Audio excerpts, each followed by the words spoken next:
Hello बच्चों, this is Manish निशान और टुडे आज की वीडियो में बताने वाला हूँ कैसे एसएसबी इंटरव्यू का फर्स्ट अटेम्प्ट में कर सकते हो। पहला बात, मैं नाम निशु निशांत है। मैं एनडीए 147 में कॉन्फ्रेंस आउट हुआ हूँ इलाहाबाद में। जो मैं गलती किया हूँ वो आप ना करो। अब एसएसबी इंटरव्यू कैसे कर सकते हो, पहले आपको जानना पड़ेगा एसएसबी इंटरव्यू के लिए 5 डेज का प्रोसीड्यूर होता है और 5 डे में आपको क्या क्या करना पड़ेगा। Day 1, day 2, day 3, day 4 and day 5। तो डे 1 में आपको जाना पड़ेगा। मैं आपको बताऊंगा डे 1 का क्या रहता है और किस तरीके से आप डे 1 में आप निकाल सकते हो। तो आप डे 1 का स्टार्ट करने वाला हूँ।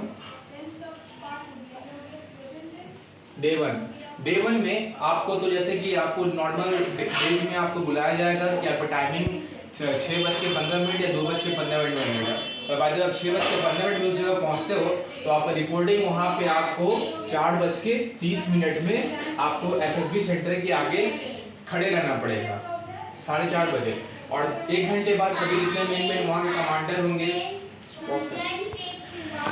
जैसे कि 4:30 बजे आपको ऑन द स्पॉट स्क्रीनिंग या सेक्शन बोर्ड के आगे पहुंचना पड़ेगा।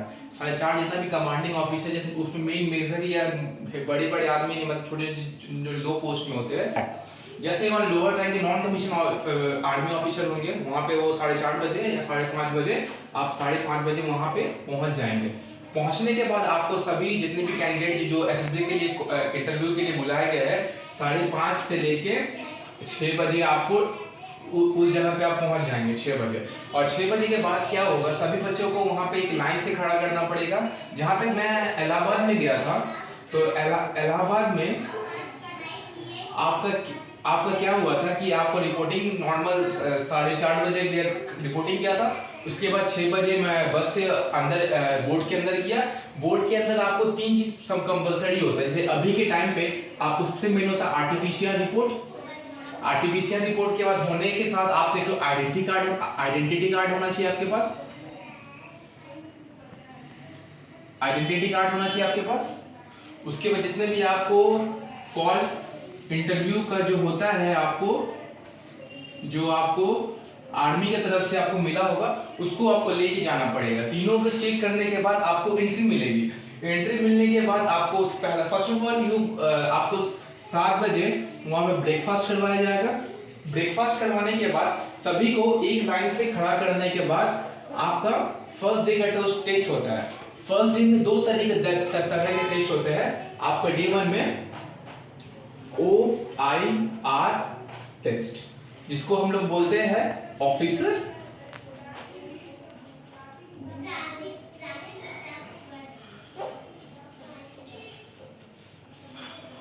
Intelligent test. Officer intelligent test में 2 तरीका के होते हैं, एक वर्बल होते हैं और एक नॉन वर्बल होते हैं। जैसे कि वर्बल में आपका वही रीजनिंग टाइप में, ब्लड रिलेशन टाइप में, ये नॉर्मल वर्बल डिस्टेंस वाला हो गया फॉर्मूला, उस तरीके से वर्बल निकाल पाएंगे। जैसे वर्बल में आपका ब्लड रिलेशन टाइप में क्वेश्चंस आ जाएंगे, डिस्टेंस वाला क्वेश्चंस आ जाएंगे आपके क्वेश्चन। उसके बाद नॉर्थ एंड साउथ वाला जो क्वेश्चन आता है डायरेक्शन वाला, उस टाइप के क्वेश्चन आ जाएंगे। ये थोड़ा हल्का टफ होता है verbal as compare to non verbal reasoning. Verbal में आपका होगा मिरर इमेज, वाटर इमेज, ये बहुत नॉर्मल होते हैं। आप 50 में से 45 लाएंगे तो आपका हो जाएगा। ये नॉन वर्बल हुआ और नॉन वर्बल होता है। और नंबर ऑफ क्वेश्चन कितना होता है, मेरे हिसाब से मैं भोपाल और इलाहाबाद दोनों में गया था तो नंबर ऑफ क्वेश्चन हंड्रेड्स। और टाइम आपका एक पेपर के लिए आपको 30 मिनट्स अप्रोक्स 30 मिनट दिए जाते हैं और 50 क्वेश्चंस के लिए। क्वेश्चन देखिए, जैसे नॉर्मल आप कोई भी नॉर्मल बायजूस या अनअकैडमी में जाके देखेंगे तो वहाँ पे क्वेश्चंस लेवल बहुत टफ दिखाएंगे, लेकिन वहाँ पे डीटीपी वहाँ पे जितने भी क्वेश्चंस आते हैं इलाहाबाद या भोपाल इंटरव्यू में, वो क्वेश्चन बहुत ही लिटिल बिट तो बहुत आसान होते हैं, नॉर्मल आप कर सकते हो। दोनों जगह का आपका ना क्वेश्चन पेपर है। उसके बाद इसमें जो OIR टेस्ट होता है उसमें रैंकिंग होते हैं। Ranking first, second, third, fourth, fifth. जैसे कि आप रैंकिंग 5th में आते हैं, 40 क्वेश्चंस आपका सही हुआ, 40% आपका सही हुआ तो आपका OIR 5 मिलता है। 50% अगर हुआ तो OIR 4, 60% हुआ, 60 और 70 के बीच में हुआ तो OIR 3, और 80% 80 to 90 हुआ तो आपका ओवर या सेकंड और 90 to 100 आपका हुआ तो आपको रेटिंग फर्स्ट मिलता है, जो आपको बहुत फायदा करेंगे आपको स्क्रीनिंग होने के लिए। ये क्वेश्चन आपका पहला होगा, ये आपका डे 1 का ओवर का टेस्ट था। एक क्वेश्चन मैं आपको बता दूंगा वर्बल एंड नॉन वर्बल, इसके लिए अलग मैं क्लास करवा दूंगा कल सुबह या शाम से, मैं आपको बता दूंगा कब से क्लास स्टार्ट करना होता है। ये आपका ओवर टेस्ट हुआ, मैं आपको बताऊंगा उसके बाद क्या होता है पीपीटी टेस्ट, वो भी बहुत इंपॉर्टेंट है अभी के एसएसबी के लिए।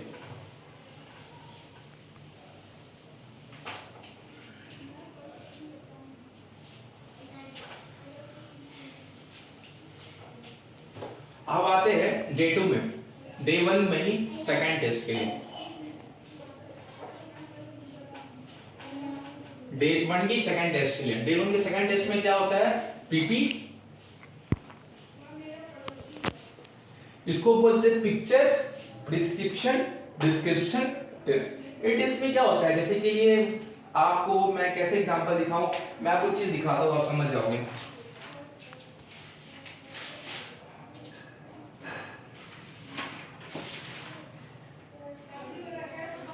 जैसे कि आप ये वाला इमेज देख सकते हो, ये वाला इमेज देखिए आप, पिक्चर नंबर 10, जैसे कि पिक्चर 9 या पिक्चर 10, मैं आपको पिक्चर 10 को लेके बताऊंगा कि कैसे क्वेश्चंस आते हैं। जैसे पिक्चर 10 में, इसमें आपको मेन क्या ध्यान देना पड़ता होगा, पहले बताऊंगा कि आप पहले पिक्चर देख लीजिए अच्छे से। आप पिक्चर देखने के बाद मैं बताऊंगा कि पिक्चर में आपको जाने के बाद करना क्या होगा। पिक्चर में देखने के बाद आपको 30 सेकंड का टाइम मिलेगा।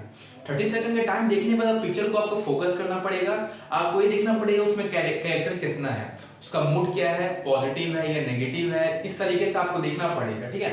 उसको देखने के बाद आपको पहले जेंडर पहले डिसाइड करना पड़ेगा, जेंडर में क्या है नहीं है, किस तरीके से आप पिक्चर को लिखोगे, कैसे उसका मूड क्या है, उसका एक्शन क्या होगा, स्टार्टिंग क्या, आपको ये सब चीज करना पड़ेगा।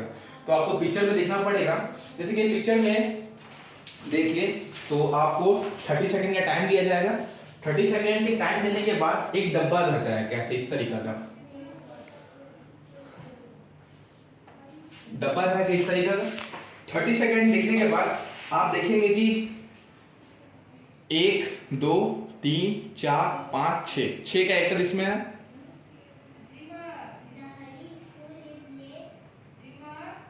पॉज कर।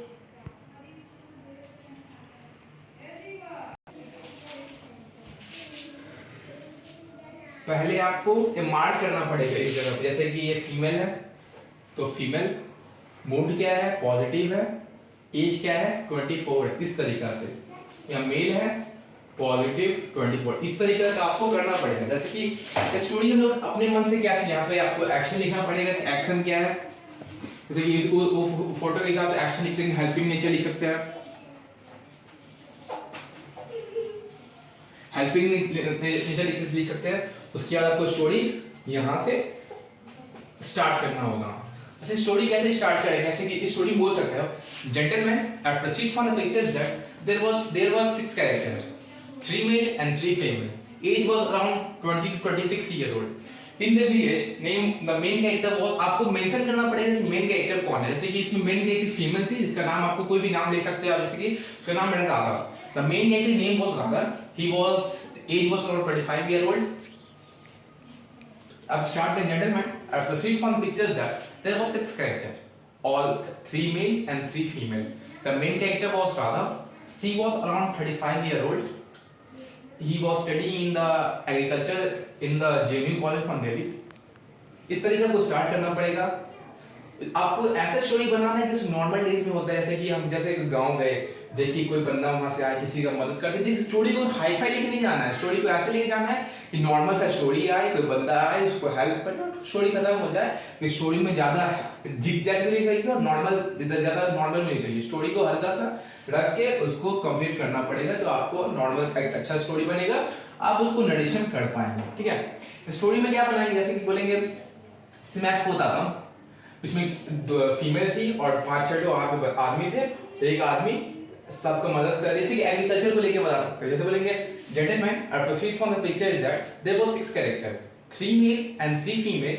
The main character was Radha. She was around 35 year old. She was studying in the agriculture in the Delhi. After a long time, he was come to the Bihar, and see the people was facing the very large number of difficulty due to agriculture sector. She was not, the villager was not able to grow a crop in the proper manner. That's why all the villagers were frustrated. First of all, Radha was go there and searching for all the materials and all the things. She saw the people are not using the proper manner of technology. First of all, he go and tell how to use the technology in the best manner. After that, all the villagers presented the Radha words. After that, he was able to grow in proper manner. एक normal सा story हुआ. आप इससे अच्छा भी story बना सकते हो, इससे खड़ा भी बना सकते हो, वो आप पे डिपेंड करता हो आपका साइकोलॉजी कहाँ जाता है.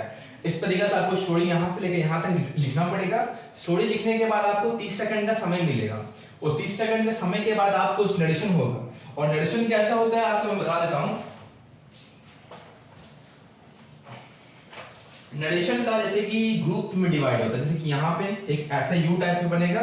जैसे 20 कैंडिडेट है, एक यहाँ, एक यहाँ, एक यहाँ, एक यहाँ, एक यहाँ, एक यहाँ, एक यहाँ, एक यहाँ, एक यहाँ, एक यहाँ. यहाँ पे 3 पे इंटरव्यू ऑफिसर, इंटरव्यू ऑफिसर यहाँ पे बैठे रहेंगे. जैसे कि ये इंटरव्यू आपका हो जाएगा, साइकोलॉजी वाले हो जाएंगे, ये जीडीओ वाले हो जाएंगे, एक पर्सनल इंटरव्यू वाले हो जाएंगे. जैसे कि आपको स्टूडियो देखें, जैसे कि आपको जगह स्टार्ट करें, जैसे कि एक पर्सन यहाँ से स्टार्ट करेंगे, 1 मिनट का समय मिलेगा, फिर ये बंदा बोलेगा, फिर ये बंदा बोलते बोलते स्टोरी खत्म होगा, फिर लास्ट में आपको ग्रुप डिस्कशन होगा, और सब कुछ खत्म होने के बाद आधा घंटे का समय मिलेगा. फिर आपको नॉर्मल से आपका जो जैसे कि रिपोर्टिंग है 300 स्टूडेंट का, जिसमें 30 या 40 स्टूडेंट स्क्रीन होते हैं. ये नॉर्मल अप्रोक्सीमेटली हुआ. जैसे नॉर्मल जो भी टीएस के लिए हो गया, ये सीडीएस के लिए हो गया, ये एनडीए के लिए हो गया, ये एफकेट के लिए हो गया. ये नॉर्मल प्रोसीजर होता है, ये नॉर्मल के लिए. जैसे कि नरेशन स्टार्ट करने के बाद एक बार हमेशा याद रखिएगा, नरेशन करते समय आपको एक कॉन्फिडेंट होकर बोलना पड़ेगा. कॉन्फिडेंट, अगर आप कॉन्फिडेंट नहीं होते हो तो आपका नरेशन अच्छा नहीं जाएगा और आप स्क्रीन आउट होने का चांस ज्यादा बनेगा. इसलिए आप अगर नरेशन करते हो तो नरेशन में फुल कॉन्फिडेंस आपका होना चाहिए, और आप फुल कॉन्फिडेंस ऐसा बोलिए कि एक लगे कि नॉर्मल सा बच्चा बोल रहा है, और ना ज्यादा उसमें हड़बड़ाना भी नहीं है.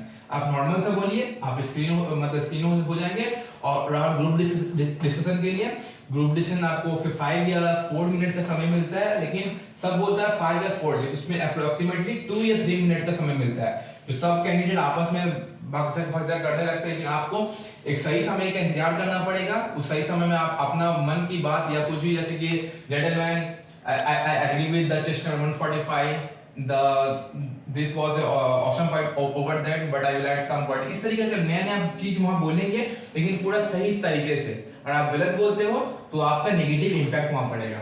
यही रहा आपका डे 1 का. डे 1 में आपको मैं फिर से एक बार ओवरव्यू दे देता हूँ डे फर्स्ट के लिए. जैसे मैं बताऊं, डे 1 के लिए आपका रिपोर्टिंग होगा. फर्स्ट में रिपोर्टिंग आपका 4:30 बजे सुबह होगा. हाँ, फिर 5 बजे बस आएगा. 6 बजे आपका नाश्ता होगा, ब्रेकफास्ट जिसको बोलते हैं, ब्रेकफास्ट होगा. उसके बाद आपका 9 बजे तक आपका ओवरहेड टेस्ट होगा. 10 बजे तक आपका कंप्लीट हो जाएगा ओवरहेड टेस्ट. 11 बजे आपका उसी टाइम में 5 मिनट बाद आपका वो होगा, पीपीटी होगा. फिर हाफ एन आवर आपको टाइम मिलेगा जीडी के लिए. फिर आपका लंच होगा. फिर 3 बजे या 3-3:30 बजे तक आपका रिजल्ट आ जाएगा. ये रहा डे 1 के लिए. आप अच्छा से इस तरीके को फॉलो करते हैं, आपको पूरा कॉन्फिडेंस होकर बोलना. अगर इस करते हो तो आपका स्क्रीनिंग हो जाते हो. और रहा डे 2, डे 3, डे 4, डे 5, ये नेक्स्ट वीडियो में आपको बताऊंगा पार्ट 2 में. आज के लिए इतना ही. Thank you.